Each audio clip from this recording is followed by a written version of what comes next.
Hello my dear learners, welcome to ice short short. मेरा नाम है मयूरी भागवानी एंड आज की डेट है 18th दिसंबर। 18th दिसंबर के जितने भी इम्पोर्टेंट न्यूज़ आर्टिकल्स आज द हिंदू न्यूज़पेपर में है, we will be analysing those all news article from the perspective of UPSC. तो कुछ मिस आउट नहीं करेंगे आज के इस द हिंदू एनालिसिस में। बहुत इंटरेस्टिंग आर्टिकल्स हैं। पहला है हमारा तारीख पे तारीख, यानी कि जुडिशियल डिलेज एंड पेंडेंसी से रिलेटेड बहुत ही इंपॉर्टेंट आर्टिकल, बहुत ही खतरनाक डाटा आपको देखने को मिलेगा। दूसरा है द क्वांटम कंप्यूटिंग रिडल। तो ये क्वांटम कंप्यूटिंग क्या है, what are the issues related to that, ये सब कुछ डिस्कस करेंगे। एंड यू ऑल नो कि संडेज को साइंस एंड टेक से रिलेटेड बहुत इंपॉर्टेंट न्यूज आती है, and you all must be knowing that how important science and tech has turned for the UPSC prelims examination, so we cannot miss out on this. Okay, so what all measures can you use to connect with us? So these are the measures, these are the tools जिसके through आप हमसे connect कर सकते हो। Telegram channel please join कर लेना, क्योंकि अगर आप इसको मिस आउट करोगे तो पीडीएफ तो मिस आउट होगी, रिवीजन मिस आउट होगा, और कुछ इंटरेस्टिंग से आने वाले हैं इनिशिएटिव्स, वो भी मिस आउट हो जाएंगे। ज्यादा कुछ अभी इनिशिएटिव्स के बारे में नहीं बताऊंगी, दैट्स अ सरप्राइज। ओके, तो ये सब आपके लिए आने वाला है। एंड अगर आपने अभी तक चैनल को सब्सक्राइब नहीं किया है तो अभी अभी कर लो, क्योंकि फिर आप ये सब मिस कर दोगे ना, नहीं तो। चलिए, only 163 days are left for your UPSC prelims, so big alert. Okay, चलिए, पहला आर्टिकल हमारा जो है that is from the Hindu. Polity and governance से कनेक्ट कर सकते हो। मुद्दा है तारीख पे तारीख का। ओके, तो ये तारीख पे तारीख का मुद्दा क्या है भाई? डिलेज बहुत हो रहे हैं जुडिशरी में, बहुत सारे केसेस पेंडेंट पड़े हैं, पेंडेंसी बहुत ज्यादा है। तो pendency poses a hurdle to Supreme Court's role as a protector of citizens right. आपको पता है, एक क्वेश्चन पूछती हूँ, ठीक है? क्वेश्चन का सोचना, जवाब सोचना। गार्जियन ऑफ कॉन्स्टिट्यूशन किसको कहा जाता है? गार्जियन ऑफ कॉन्स्टिट्यूशन किसको कहा जाता है? या फिर गार्जियन ऑफ फंडामेंटल राइट्स किसको कहा जाता है? सोचो। तो आंसर है इसका सुप्रीम कोर्ट को। ठीक है, guardian of constitution, guardian of fundamental rights, ये सब सुप्रीम कोर्ट को, जुडिशरी को कहा जाता है। तो जुडिशरी का एम है, जुडिशरी का फोकस रोल होता है कि सिटीजन्स के राइट्स को प्रोटेक्ट करना। लेकिन सुप्रीम कोर्ट में इतने पेंडेंट केस हैं कि अभी तक कुछ भी काम नहीं हो पा रहा। तो यहाँ पे हमारे जो नए नए इलेक्ट हुए हैं सीजीआई, नए नए अपॉइंट हुए सीजीआई, सीजीआई का कहना है भाई हम तो देखो हर किसी की पर्सनल लिबर्टी की बात सुनना चाहते हैं, even if it is the little most cry. Okay, लेकिन लॉ मिनिस्ट्री का जो डाटा दिखा रहा है ना, वो कुछ और ही बात बता रहा है। लॉ मिनिस्ट्री का डाटा बता रहा है कि कितने सारा बिग बैकलॉग केसेस का जमा हो चुका है। तो बात करेंगे इसके बारे में। देखो, चीफ जस्टिस डीवाई चंद्रचूड़ जी जो है, हमारे इंडिया के चीफ जस्टिस ऑफ इंडिया जो है, उनका कहना है कि हमारे सुप्रीम कोर्ट का पर्पज ही है कि दुनिया में तो नहीं, इंडिया में अगर कोई भी पर्सनल लिबर्टी की छोटी से छोटी मुद्दा है, फंडामेंटल राइट्स के प्रोटेक्शन का छोटे से छोटा मुद्दा है, तो वो जुडिशरी तक आना चाहिए। ओके, और जुडिशरी का काम है किसी भी सिटीजन के फंडामेंटल राइट्स को प्रोटेक्ट करना। लेकिन पेंडेंसी एक बहुत बड़ा ड्रॉबैक बन गया है हमारे लिए। गवर्नमेंट का कहना है कि भाई ये जो सब हो रहा है ना, इसका जो रीजन है that is slow justice. Slow justice हो रहा है। एक दिन में यहाँ पे 13 बेंचेस बैठती हैं सुप्रीम कोर्ट की, और इसमें 10 बेल प्लीज सुनी जाती है हर दिन। ओके, लेकिन सीजीआई का कहना है कि इससे काम नहीं चल रहा। ठीक है, मतलब बेल तो एक ऐसी चीज हो गई ना कि भाई बहुत ज्यादा जरूरी है पर्सनल लिबर्टी के लिए, क्वेश्चन डायरेक्ट आ रहा है पर्सनल लिबर्टी का, लेकिन नहीं हो पा रहा। पीआईएल्स का एक मुद्दा उठ रहा है कि पीआईएल्स बहुत आ रही है अभी, जैसे इलेक्शन कमीशन की पीआईएल आई थी कि इलेक्शन कमीशन की इंडिपेंडेंस खतरे में है। सरकार को एक डांट फटकार भी लगाई सुप्रीम कोर्ट ने, लेकिन ज्यादा कोई फर्क उसका देखने को मिला नहीं। स्टैटिस्टिक्स ये दिखाते हैं कि यहाँ पे हमारे जो सुप्रीम कोर्ट है, इसका एक्सेस बहुत वाइडन हो गया है, जिसके चक्कर में इसकी ओवर बर्डनिंग भी हो रही है। लाइक कॉन्स्टिट्यूशनल बेंचेस अभी देखोगे, there are 498 constitutional bench cases. Constitutional bench यानी कि फुल बेंच, इसको आप कह सकते हो 5 जजेस या उससे ज्यादा की बेंच जो होती है उसको कॉन्स्टिट्यूशनल बेंच बोलते हैं। ठीक है, तो 5 जजेस की बेंच वाले केसेस सोच लो कितने इंपॉर्टेंट होंगे। ऐसे केसेस भी 498 केसेस आज की डेट में, यानी कि December 13 2022 के हिसाब से आप देखोगे तो अभी भी 498 केसेस, लगभग 500 केसेस ऐसे पेंडिंग पड़े हैं। पीआईएल्स की बात करें तो बहुत लार्ज पोर्शन जो है पीआईएल्स पिटिशंस का पेंडिंग पड़ा है। लगभग 2870 जो है यहाँ पे पेंडिंग पड़ी हैं ये पीआईएल्स। इसमें स्पेशल लीव पिटिशन है, रिट पिटिशन है, कुछ ऐसे केसेस हैं जो विमेन हरासमेंट से रिलेटेड हैं, क्राइम अगेंस्ट वुमेन से रिलेटेड हैं, बहुत सारे केसेस ऐसे पेंडिंग पड़े हैं। ठीक है, कंटेम्प्ट ऑफ कोर्ट वाले केसेस बहुत पेंडिंग पड़े हैं। कुछ केसेस तो ऐसे हैं जो 2014 से 14 से अभी पेंडिंग ही पड़े हैं। तो ये स्टैटिस्टिक्स लॉ मिनिस्ट्री ने पार्लियामेंट में सामने रखे हैं और बोला है कि भाई देखो 10 कॉन्स्टिट्यूशनल बेंचेस बैठती हैं, 10 कॉन्स्टिट्यूशनल बेंचेस के बैठने के बाद भी आज की डेट में ये सारे इश्यूज़ चल रहे हैं। क्यों ऐसा हो रहा है? रीजंस की अगर बात करें तो देखो रीजंस क्या है। पहला रीजन है कि यहाँ पे अवेयरनेस बढ़ रही है हमारे देश में। जैसे जैसे अवेयरनेस बढ़ रही है लोग जो है अपने राइट्स के लिए लड़ना शुरू कर रहे हैं, इसलिए ज़्यादा केसेस अब लॉन्च हो रहे हैं, ज़्यादा केसेस अब फाइल हो रहे हैं, ठीक है। उसके अलावा दूसरी चीज़ हमारी पॉपुलेशन भी बढ़ रही है, पॉपुलेशन के बढ़ने के साथ इश्यूज डिस्प्यूट भी बढ़ते हैं और इसीलिए केसेस भी बढ़ते हैं। तीसरी चीज़ है कि हर केस जो अपने आप में डिस्टिंक्ट है, तो यहाँ पे कोई एक के लिए टाइमलाइन फिक्स नहीं कर सकते। चौथी चीज़ है वैकेंसीज़, वैकेंसीज़ बहुत ज़्यादा हैं जुडिशरी में जो अभी तक फुलफिल नहीं हो रही हैं।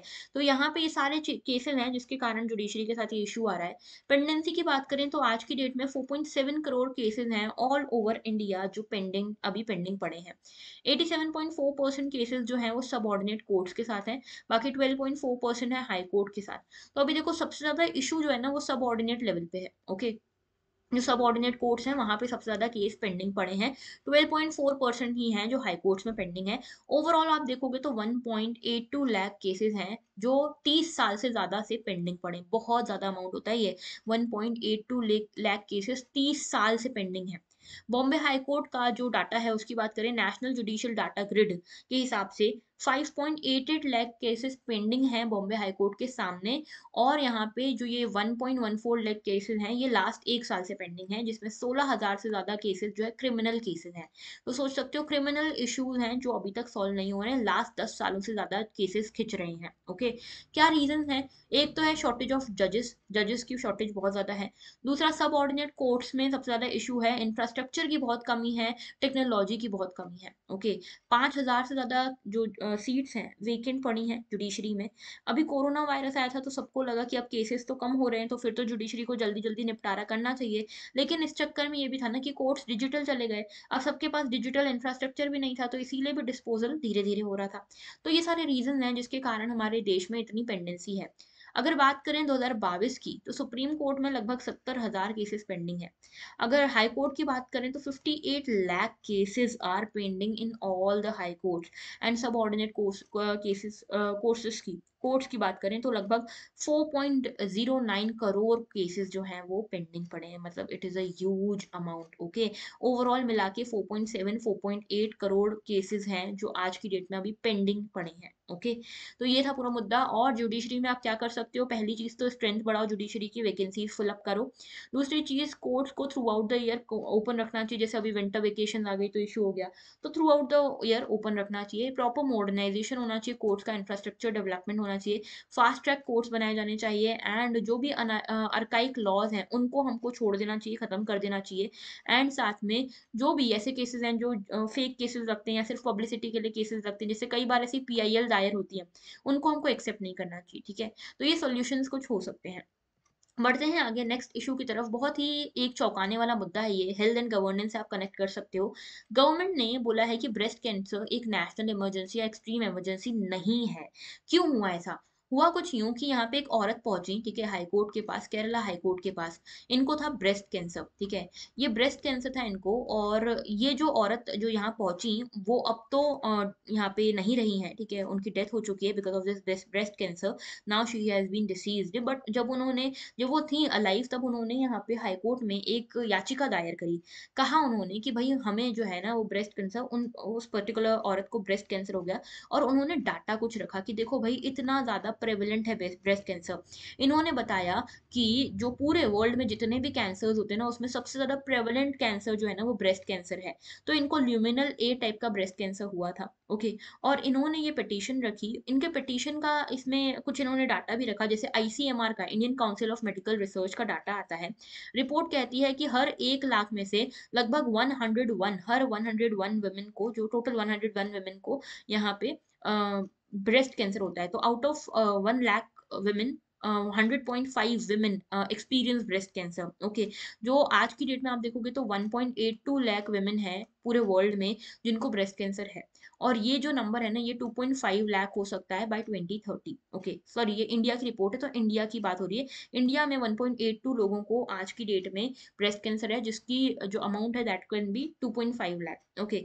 वर्ल्ड हेल्थ ऑर्गेनाइजेशन बताती है, डब्ल्यू एच ओ का डाटा बताता है कि आज की डेट में 23 लाख वुमेन हैं जो ब्रेस्ट कैंसर से डायग्नोज हुई हैं, 23 lakh, okay, which is a very very high amount. And इसमें से 6.85 लाख वुमेन हैं जिनकी डेथ हो गई है because of breast cancer. Okay, तो इनका पिटिशनर का कहना ये था कि देखो it is a huge problem, ठीक है, breast cancer is a huge problem, क्योंकि आज की डेट में बहुत ज्यादा कॉमन हो गया है, सभी कैंसर में सबसे ज्यादा कॉमन ब्रेस्ट कैंसर हो गया है। तो ये कहते हैं कि भाई देखो इनको एक ड्रग चाहिए था जिसके चक्कर में इनकी जान चली गई। ड्रग का नाम है राइबोसिक्लिब। राइबोसिक्लिब जो है ये एक ड्रग चाहिए था इनको ब्रेस्ट कैंसर से निपटारा करने के लिए। लेकिन ये जो राइबोसिक्लिब है इसका इन्होंने याचिका दायर करी, बोला कि ये लगभग 60,000 रुपए का आता है। अब हमारी जो फैमिली इनकम है वही नहीं है, फैमिली इनकम ही 75,000 है, 60,000 रुपए हम एक ड्रग में खर्च कर देंगे तो क्या ही कर पाएंगे, ठीक है। तो इनका कहना था कि ये जो ड्रग्स हैं बहुत अनअफोर्डेबल हैं, ठीक है, और ये क्योंकि इतने अनअफोर्डेबल हैं, ये अफोर्ड नहीं कर पा रही, इसीलिए इनकी राइट टू हेल्थ जो है वो हिंडर हो रही है, which is her fundamental right under article 21। तो अंडर आर्टिकल 21 वी नो कि article 21 talks about the right to life, और राइट टू लाइफ में राइट टू हेल्थ भी इंक्लूडेड है। और अगर आपकी जान किसी ड्रग की कमी के कारण या किसी ड्रग के महंगे होने के कारण जा रही है तो राइट टू लाइफ के अगेंस्ट होता है, ये इस पिटिशनर ने कहा। तो पिटिशनर का कहना यह था कि यहाँ पे जो हमारे पेटेंट एक्ट वगैरह है ना उसमें कुछ बदलाव करने चाहिए, और यहाँ पे ये जो ड्रग है इसके इसके ऊपर कंपलसरी लाइसेंसिंग यहाँ पे हो जानी चाहिए। कंपलसरी लाइसेंसिंग का क्या मतलब है?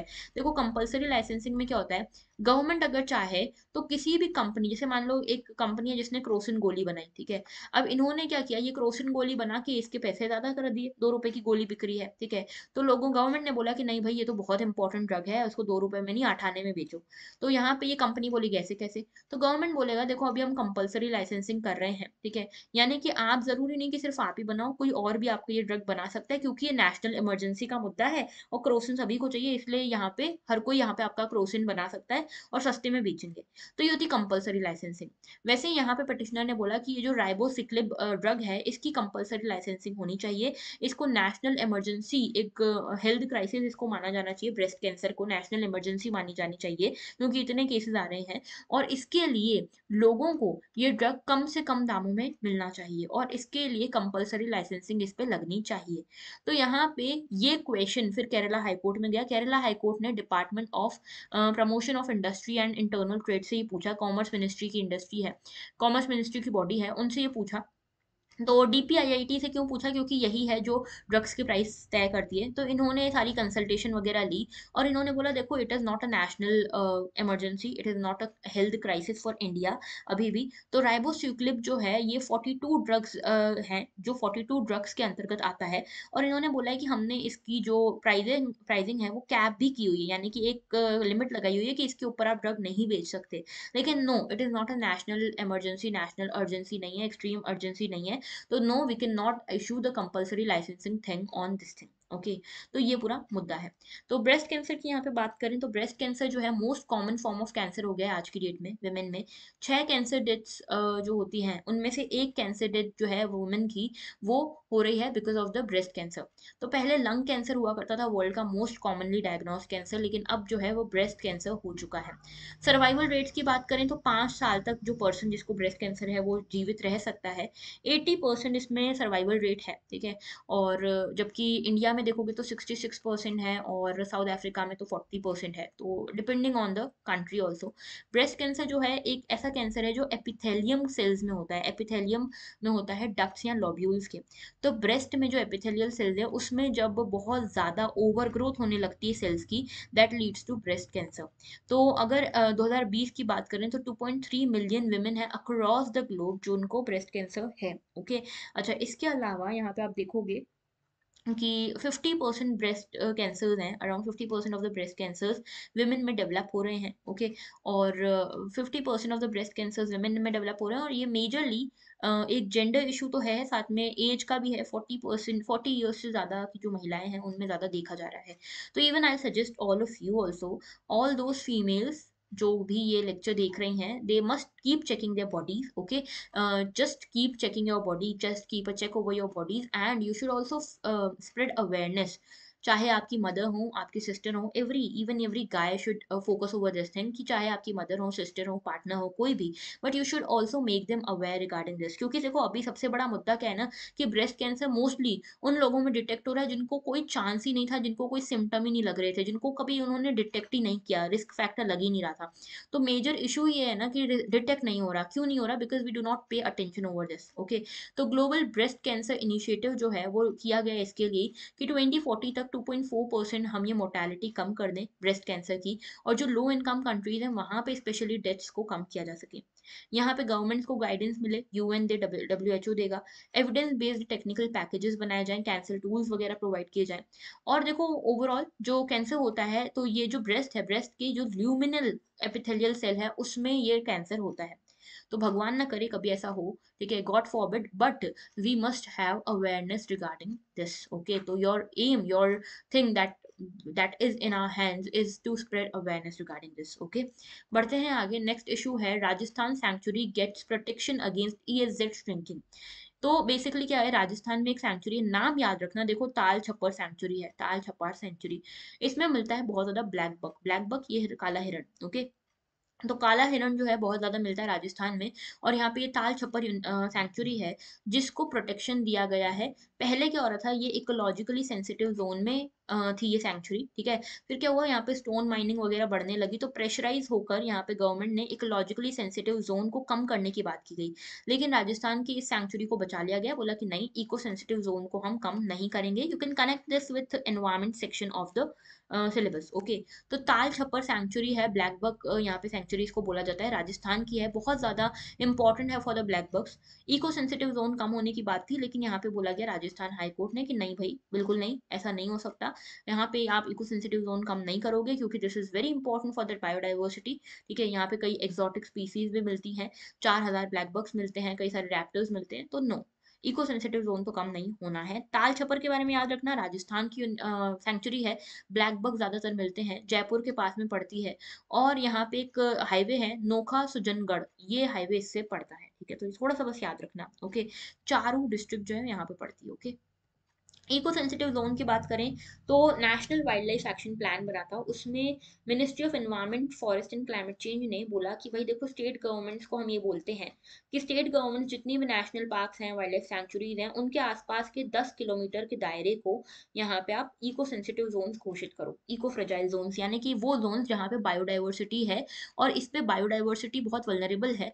तो इन एरियाज में ज्यादा ह्यूमन इंटरफेरेंस ना हो, ज्यादा डेवलपमेंटल एक्टिविटीज ना हो। ये इको सेंसिटिव जोन्स जो है ना वो आते हैं under environmental protection act of 1986।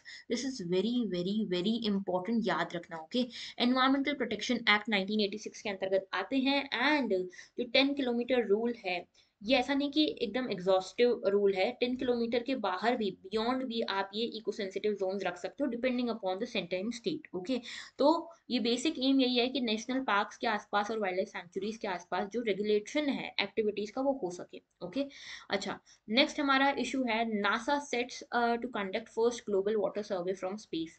Space से कनेक्ट कर सकते हो पेपर 3 से। मुद्दा ये है कि नासा का एक इंटरनेशनल सैटेलाइट जो है वो लॉन्च किया गया कैलिफोर्निया से। मुद्दा था, एम था कि यहाँ पे एक कॉम्प्रहेंसिव सर्वे हो सके वर्ल्ड के ओशंस, लेक्स एंड रिवर्स का पहली बार। तो यहाँ पे इसको स्वॉट कहा जा रहा है, स्वॉट यानी कि surface water and ocean topography. ठीक है, ये रेडार सैटेलाइट यहाँ पे भेजी गई है, ये पूरे वर्ल्ड के ओशंस, लेक्स को चेकआउट करने के लिए। और फाल्कन 9 रॉकेट जो है, ये एलन मस्क का रॉकेट है, स्पेस एक्स का रॉकेट है फाल्कन 9। ठीक है, याद रखना, नासा का रॉकेट नहीं है फाल्कन 9, ये है किसका, स्पेस एक्स का। तो स्पेस एक्स का ये रॉकेट है, और ये रॉकेट जो है ना, ये बेसिकली बनाया गया है और यहाँ पे जो स्पेस में भेजनी है आपको सैटेलाइट उसके लिए, तो यहाँ पे इसी फाल्कन 9 के थ्रू ये सैटेलाइट, रडार सैटेलाइट भेजी गई है। स्वॉट नाम है, स्वॉट सैटेलाइट नाम है इसका। ठीक है, तो स्वॉट जो है ये सैटेलाइट भेजी गई है, और इससे होगा क्या कि आसपास का हमारा जितना भी एरिया है, ओशन एरिया है, वो फाइंड आउट कर पाएंगे, देख पाएंगे कि कितने ओशंस में कितना कार्बन डाइऑक्साइड एटमॉस्फेयर में एब्जॉर्ब हो रहा है, क्या एबिलिटीज हैं, सरफेस फीचर्स क्या हैं, and so on. Okay, falcon 9 के बारे में बता दूं, मोस्ट पावरफुल ऑपरेशनल रॉकेट है आज के टाइम में वर्ल्ड में। हाइट है 70 मीटर्स। स्पेसिफिकेशन ये है कि कैपेसिटी काफी अच्छी है, 64 मेट्रिक टन ऑर्बिट में ये जाके लॉन्च कर सकता है। इसमें जो है twice the payload of next closest operational vehicle data delta four heavy. तो डेल्टा फोर हैवी एक दूसरा रॉकेट है जो सबसे अच्छा रॉकेट माना जाता था, अब इसको सेकंड नंबर पे कर दिया है फाल्कन 9 ने। तो फाल्कन जो है 27 मर्लिन इंजन से बना हुआ है और काफी अच्छा परफॉर्म कर रहा है आज की टाइम में। ओके, ऑलराइट, नेक्स्ट हमारा है चैलेंजेस ऑफ क्वांटम कंप्यूटिंग। तो क्वांटम कंप्यूटिंग के रिडल के बारे में एक पूरा क्वेश्चन है, GS paper 3 computers science and tech वाले पोर्शन से अगेन इसको कनेक्ट कर सकते हो। व्हाट इज क्वांटम कंप्यूटिंग, पहले इसकी बात कर लेते हैं जरा। ठीक है, तो देखो आपको पता है ना, नॉर्मली देखो ध्यान से सीधे मुद्दे पे आते हैं। आपको पता है नॉर्मल जो कंप्यूटर्स होते हैं वो बिट्स पे काम करते हैं। ठीक है, नॉर्मल कंप्यूटर्स बिट्स पे काम करते हैं, यानी कि जो क्लासिकल कंप्यूटर्स होते हैं वो वन या जीरो बिट्स, आपको पता होगा ना, वन या जीरो, वन मतलब ऑन होता है, जीरो मतलब ऑफ होता है। तो जो भी हमारी बाइनरी लैंग्वेज, आपने सुना होगा कंप्यूटर्स जो हैं क्लासिकल कंप्यूटर्स, ये बाइनरी लैंग्वेज पे काम करते हैं, यानी कि सिर्फ दो डिजिट्स होंगे, one and zero, on end of के ऊपर काम करते हैं पूरा का पूरा। तो ये होता है क्लासिकल कंप्यूटर्स की काम करने का तरीका। एक है जो एडवांस्ड कंप्यूटर्स हैं उनके काम करने का तरीका देखें, तो ये यूज करते हैं क्यूबिट्स यानी कि क्वांटम बिट्स। क्वांटम बिट्स ऐसे हैं कि ऐसा नहीं कि बाइनरी, जैसे बाइनरी में क्या होता था कि जीरो होगा या वन होगा एक टाइम पे, जो भी चीज है, आउटपुट जो भी है, इनपुट जो भी है, वो जीरो होगा या वन होगा। यहाँ पे है कि नहीं भाई, जीरो एंड वन दोनों एक टाइम पे हो सकता है, इसको कहते हैं सुपर पोजिशन। ठीक है, यानी कि जीरो भी है वन भी है, अब कौन कितना है वो बताया जाता है। तो क्यूबिट्स जो हैं वो सेम वैल्यू ले सकते हैं एक टाइम पे, दोनों वैल्यू वो यूज कर सकती हैं। ठीक है, the characteristic expands possibility of parallel calculation, parallel calculation हो सकती है यहाँ पे आराम से। ओके, तो यहाँ पे आप जीरो भी है आपके आउटपुट और इनपुट में, और वन भी है। ठीक है, तो अब आपको एक को चूज नहीं करना है, आप दोनों को यहाँ पे यूज कर सकते हो। तो यहाँ पे क्वांटम कंप्यूटर्स होते क्या है, क्वांटम कंप्यूटिंग क्या होती है। देखो ये एक रैपिडली इमर्जिंग टेक्नोलॉजी है जहाँ पे क्वांटम मैकेनिक्स के लॉस का यूज किया जाता है। देखो कुछ क्लासिकल कंप्यूटर्स होते हैं ना जो बाइनरी लैंग्वेज यूज करते हैं, जीरो वन, जो हम यूजुअली लैपटॉप वगैरह यूज करते हैं, दोज आर क्लासिकल कंप्यूटर्स। इसमें क्या होता है, कई सारी प्रॉब्लम्स होती हैं, कई सारे मैकेनिकल, कई सारी एल्जेब्रिक प्रॉब्लम है जो ये सॉल्व नहीं कर सकता। तो बहुत सारा डाटा आपको एक टाइम पे प्रोसेस करना होता है, कॉम्प्लेक्स हो जाता है कई बार प्रोसेस। ओके, तो इसके लिए वी नीड्स क्वांटम कंप्यूटर्स। ठीक है, क्वांटम कंप्यूटर की जरूरत पड़ती है। क्वांटम मैकेनिक्स जो है ये फिजिक्स की ही एक सबफील्ड है जो एटम्स, इलेक्ट्रॉन्स, फोटॉन्स वगैरह से डील करती है। तो ये एक नई टेक्नोलॉजी है बेसिकली क्वांटम कंप्यूटिंग, जिसमें कि आप कल के वर्ल्ड को प्रिडिक्ट कर सकते हो। ठीक है, और साथ में जो आप प्रोसेसिंग इंफॉर्मेशन, जो आप इंफॉर्मेशन प्रोसेस कर रहे हो ना, उसका तरीका बदल के आप काफी कुछ इसमें वंडर्स कर सकते हो। तो क्वांटम क्यों ज़्यादा अच्छा है, क्यों क्वांटम कंप्यूटिंग बेटर है, क्विकर है। तो देखो कई सारी प्रॉब्लम्स है, जैसे इंक्रिप्शन तोड़ना है, मॉलिक्यूल स्ट्रक्चर को मैप आउट करना है, या जो भी है। अगर आप नॉर्मल कंप्यूटर के थ्रू करोगे तो वो बिट्स के बेसिस पे काम करेगा। ठीक है, इन्फॉर्मेशन एनकोड करेगा जीरो या वन में। ठीक है, ऑफ या ऑन में। और इसमें क्या होगा कि अगर कोई ट्रेडिशनल कंप्यूटर है, उसको कोई पॉसिबल आंसर ढूंढना है, फॉर एग्जाम्पल आपने एक्स वाई जेड उसको कोई प्रॉब्लम दे दी, इसका सॉल्यूशन ढूंढना है, तो वो क्या करेगा, एक एक करके one by one find out करेगा कि सॉल्यूशन क्या है, जहां पे मिल जाएगा सॉल्यूशन वो फाइनल। तो यहाँ पे क्या होता है, one by one, one at a time वाला काम चलता है।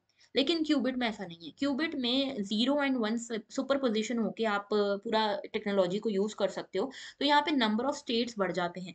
और जब आपको कोई भी प्रॉब्लम का सॉल्यूशन जैसे ढूंढना है ना, तो आपको वन बाय वन जाने की जरूरत नहीं है, आप एक टाइम पे बहुत सारी पॉसिबिलिटीज को चेकआउट कर सकते हो और देख सकते हो कि आपके लिए कौन सा सही है। ठीक है, आपके लिए कौन सा सॉल्यूशन सही है। तो ये है पूरा क्वांटम कंप्यूटिंग। अब देखो इसमें जो क्वांटम कंप्यूटिंग है न्यूज़ में इसलिए क्योंकि कई सारी कंपनीज, कई सारे इंस्टीट्यूशन हैं जो आज की डेट में क्वांटम कंप्यूटर्स को डेवलप कर रहे हैं, इसके लिए स्पेसिफिक प्रॉब्लम्स फेस कर रहे हैं। इंडियन गवर्नमेंट ने भी अभी अपनी हार्डवेयर कैपेबिलिटी को अच्छा करने के लिए, क्वांटम टेक्नोलॉजी को स्टडी करने के लिए एक मिशन लॉन्च किया, 8,000 करोड़ रुपए एलोकेट किए हैं। इसी में आर्मी ने मध्य प्रदेश में एक रिसर्च फैसिलिटी खोली क्वांटम की। वैसे ही department of science and tech ने यहाँ पे पुणे में एक फैसिलिटी ओपन खोली अपनी क्वांटम कंप्यूटिंग को लेकर, स्टडी करने को लेकर। तो ये क्या है, ये हमने आपको समझाया कि ठीक है कि मतलब एक ही टाइम पे आप दो इनपुट्स को ले सकते हो, जीरो एंड वन को आप ले सकते हो। तो फंडामेंटल यूनिट जो है वो क्यूबिट है। ठीक है, पहले बिट हुआ करती थी जिसमें जीरो या वन हुआ करता था, क्यूबिट में आप जीरो एंड वन ले सकते हो, एक ही टाइम पे दोनों चीजें आप कर सकते हो। उसमें बता सकते हो कि जीरो की प्रोबेबिलिटी 45% है, वन की probability 55% and so on. Okay, तो ये काम होता है। Now what are the issues, why we are not yet using them. तो पहला मुद्दा तो है क्वांटम कंप्यूटर से रिलेटेड कि इसमें जो एनर्जी वगैरह लगती है ना, काफी ज्यादा लगती है। ठीक है, काफी ज्यादा जो एक्सप्लोर करना है आपको जो भी चीज़ें, तो काफ़ी ज़्यादा यहाँ पे जो प्रॉब्लम है वो स्पेस की प्रॉब्लम है और दूसरा है इंजीनियरिंग रिलेटेड मुद्दे हैं, ठीक है? जैसे अगर कोई आप प्रैक्टिकल क्वांटम कंप्यूटर बनाओगे उसमें 1000 क्यूबिट्स आपको लगेंगे। लेकिन अभी तक आप देखोगे थ्योरेटिकल लिमिट्स तो कुछ है नहीं, लेकिन अभी तक आप देखोगे जो बिगेस्ट क्वांटम प्रोसेसर हुआ है उसमें 433 क्यूबिट्स लगे हैं।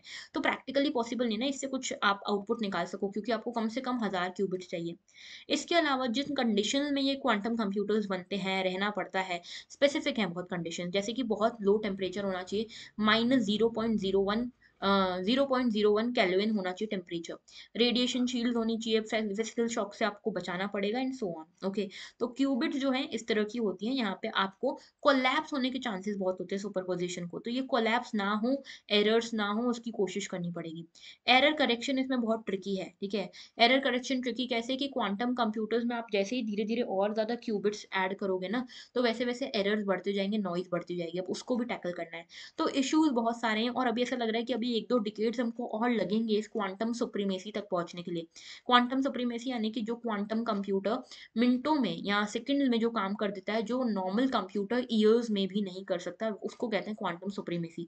इसके लिए समय लगेगा, बिलियंस अभी इन्वेस्ट हो चुके हैं, बिलियंस और इन्वेस्ट करने की अभी ज़रूरत शायद पड़ सकती है। ओके, बढ़ते हैं आगे। नेक्स्ट मुद्दा हमारा है how can mRNA vaccines help fight cancer. तो एमआरएनए वैक्सीन्स की बात हो रही है कैंसर से रिलेटेड, हेल्थ एंड गवर्नेंस आप इसको कनेक्ट कर सकते हो। तो यहाँ पे हुआ क्या है, कुछ ट्रायल्स हुए हैं एमआरएनए वैक्सीन के, कैंसर वैक्सीन के, और माना जा रहा है कि काफ़ी बड़ा ब्रेक थ्रू है ये, काफ़ी अच्छा काम हो रहा है। स्किन कैंसर को ट्रीट किया जा सकता है इस एमआरएनए वैक्सीन से, और ना सिर्फ ट्रीट किया जा सकता है, ना सिर्फ इसको बचाया जा सकता है, प्रिवेंट किया जा सकता है, ऐसी वैक्सीन है कि आपको कभी कैंसर छुएगा भी नहीं, ऐसा कहा जा रहा है। तो ये एमआरएनए की बात करें तो ये कैंसर वैक्सीन है, जैसे अभी बीच में ना कोविड वैक्सीन, कोविड के लिए भी जो वैक्सीन बनी थी वो that was also based upon mRNA. M का क्या फुल फॉर्म है, this is messenger RNA technology. इसी से कोविड बनी थी, कोविड की वैक्सीन, और अभी इसके लिए कैंसर की वैक्सीन बनाई जा रही है। तो ये क्या करता है, बॉडी के इम्यून सिस्टम को डेवलप करता है जिसके थ्रू कैंसरस सेल्स जो हैं उनको डिस्ट्रॉय किया जा सके, सीक किया जा सके, आइडेंटिफाई करके फाइनली आप इसको डिस्ट्रॉय कर सको। तो यहाँ पे कुल मिला के एमआरएनए जो वैक्सीन है ये काफ़ी सेफ़र हैं बाकी चीज़ों से, क्योंकि यहाँ पे जेनेटिक कंस्ट्रक्ट जो है, मिनिमल जेनेटिक कंस्ट्रक्ट में आप काफ़ी अच्छा रिज़ल्ट निकाल सकते हो। तो एमआरएनए वैक्सीन जो है ना, कोविड के टाइम पे भी हमने देखा काफ़ी हेल्पफुल थी और अभी भी काफ़ी हेल्पफुल हैं। तो एक बार ये एमआरएनए आपकी बॉडी में चला गया तो एमआरएनए इंस्ट्रक्ट करता है सेल्स को कि वैक्सीन को ले और यहाँ पे वैसे प्रोटीन्स प्रोड्यूस करे जो आपके इम्यून सिस्टम को स्ट्रॉन्ग बनाए। एंटीबॉडीज़ भी जनरेट करे अगर कोई यहाँ पे इश्यू है, कोई ऐसा सेल है, कोई ऐसा चीज़ है जैसे कैंसर सेल है, तो उसके अगेंस्ट एंटीबॉडीज़ जनरेट हों।